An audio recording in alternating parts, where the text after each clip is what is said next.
Hello friends, मैं हूं doctor Nikhil और आज हम शुरू करने वाले हैं हमारा जो नेक्स्ट पार्ट है सेकंड चैप्टर का, दैट इज़ जो चल रहा था फास्टिंग। तो उसमें मैं अभी तक काफ़ी चीज़ें पढ़ ली थी। हम शुरू करने वाले हैं मेथड्स जो हैं। ओके, तो चलिए बिना देर की हम फटाफट शुरू करते हैं। The best and safest and most effective method of fasting is juice fasting. देखिए, जो सबसे बेस्ट है, सबसे सेफ है और मोस्ट इफेक्टिव मेथड है वो है क्या है? Juice fasting. Although the old classic form of fasting was a pure water fast, most of the leading authorities on fasting today agree that juice fasting is far superior to a water fast। देखिए, जो सबसे पुराना form अभी तक था उसके हिसाब से जो वाटर फास्टिंग थी, वो वाटर फास्टिंग प्योर वाटर के साथ जो फास्टिंग होती थी, यानी पानी के साथ, शुद्ध पानी के साथ, वो अभी तक यूज़ पुराने तरीक़ों में होती आई है। But most of the leading authorities on fasting, जो लीडिंग अथॉरिटीज़ हैं फास्टिंग की, वो क्या कर रही हैं? Today agree that juice fasting is far superior to water fast. जो जूस फास्टिंग है वो वाटर फास्ट से काफ़ी सुपीरियर है। According to doctor Ragnar Berg, the world famous authority on nutrition, ये क्या है? डॉक्टर रेंजरबर्ग एक बहुत बढ़िया न्यूट्रिशनिस्ट हैं। इन्होंने कहा है, during fasting the body burns up and excrete huge amounts of accumulated waste. देखो, फास्टिंग के दौरान क्या होता है? बॉडी क्या करती है? बर्न करती है वेस्ट को और एक्सक्रिएट करती है। जो एक्यूमुलेट वेस्ट है उसको काफ़ी अधिक मात्रा में, ह्यूज अमाउंट एक्सक्रीट करती है। We can help this cleansing process by drinking alkaline juice instead of water while fasting. देखो, हम क्या कर सकते हैं? इस क्लींजिंग की प्रोसेस को क्या कर सकते हैं? हेल्प कैसे कर सकते हैं? जो एल्कलाइन जूसेस हैं उनको लेकर, ठीक है। Elimination of uric acid and other organic salt will be accelerated. देखो, जब यूरिक एसिड का एलिमिनेशन होता है, ठीक है, elimination of uric acid and other inorganic acids will be accelerated, यानी एलिमिनेशन ऑफ यूरिक एसिड और अदर जो इनऑर्गेनिक एसिड वो क्या हो जाते हैं? एक्सीलरेट हो जाते हैं। And sugar in juices will strengthen the heart, और जो जूस में शुगर, नेचुरल शुगर होती है, वो क्या करती है? हमारे हार्ट को मजबूत करती है। Juice fasting is therefore the best form of fasting, इसलिए ये जूस फास्टिंग क्या है? बेस्ट फॉर्म है फास्टिंग का। Vitamin, mineral, enzyme and trace elements in fresh raw vegetable and fruit juice are extremely beneficial in normalizing the all body processes। अब जो vitamins हैं, minerals हैं, एंजाइम्स हैं और जो ट्रेस एलिमेंट्स हैं, जो बहुत लिटिल अमाउंट में हमारी बॉडी को चाहिए, वो फ्रेश रॉ वेजिटेबल और फ्रूट जूसेस में प्रेजेंट रहते हैं और ये एक्सट्रीमली बेनिफिशियल हैं बॉडी की प्रोसेसेस को नॉर्मलाइज करने के लिए। They supply essential elements for the body's own healing activity and cell regeneration, thus speeding the recovery. देखो, ये क्या कर रहा है? ये क्या कर रहा है?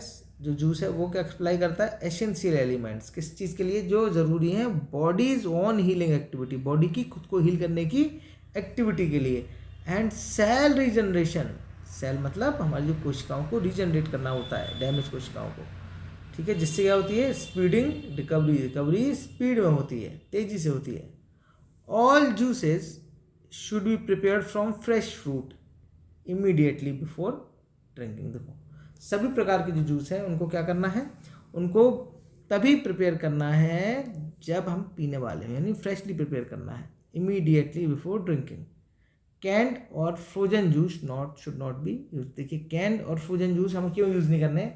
जूस जब हम इमीडिएटली उसको तैयार करते हैं तो उसकी जो कंपोजिशन होती है उसमें एंजाइम्स एक्टिव फॉर्म में होते हैं, विटामिन एक्टिव फॉर्म में होते हैं। बट जो कैंड और फ्रोजन जूसेस होते हैं उनमें क्या होता है? बाय टाइम धीरे धीरे इनकी क्वांटिटी कम होने लगती है, एंजाइम्स का स्वरूप बदल जाता है, उनका स्ट्रक्चर चेंज हो जाता है, कुछ डिग्रेड हो जाते हैं, विटामिन भी टेम्परेचर और ऑक्सीजन वगैरह इसके प्रभाव से क्या हो जाते हैं? खराब होने लगते हैं। अब precautionary major which must be observed in all cases of fasting is the complete emptying of the bowels at the beginning of fast of the day by enema. देखिए क्या करना है, जब भी हम क्यूरेटिव पर्पस से फास्टिंग रख रहे हैं, देखिए फास्टिंग के दो पर्पसेस हैं मेनली, एक तो स्पिरिचुअल पर्पस है और एक है क्यूरेटिव पर्पस।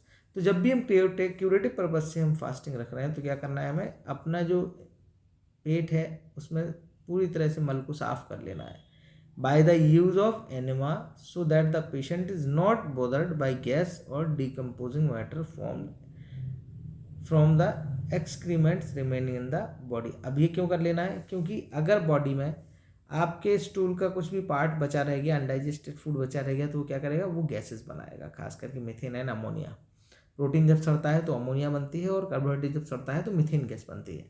सो इस प्रॉब्लम से बचने के लिए गैस एंड डिकम्पोजिशन मैटर हमें क्या करना है, पूरी तरह स्टमक को, बॉवेल्स को बाहर निकाल देना है by the help of enema.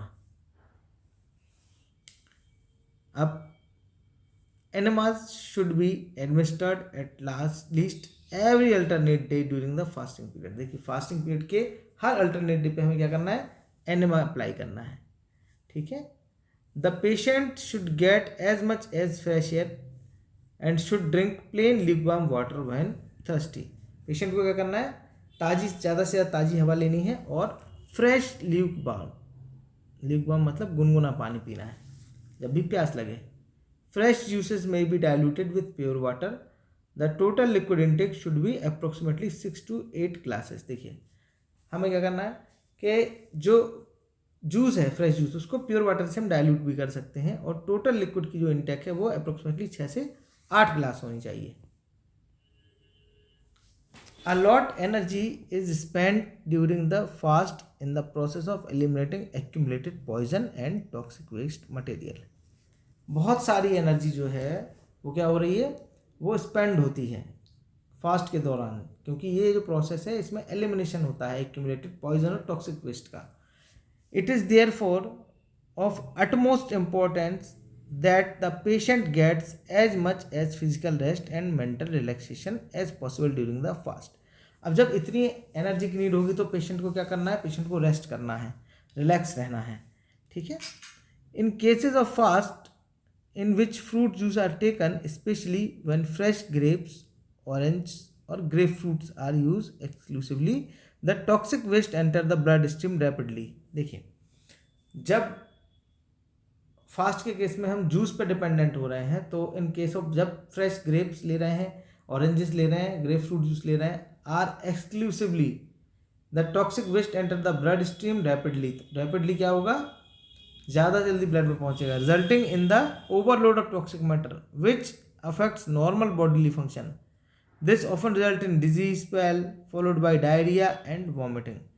अब जब हम जूस पे आ जाएंगे तो क्या होगा, जो टॉक्सिक मैटर है वो बहुत तेज़ी से ब्लड स्ट्रीम में जाएगा और उसकी वजह से क्या होगी, डिजीनेस होगी, है ना।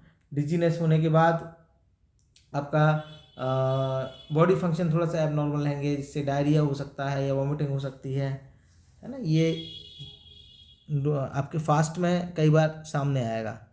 If this physical reaction persist, it is advisable to discontinue the fast and take cooked vegetable containing adequate roughage such as spinach and beet until the body functioning return to normal.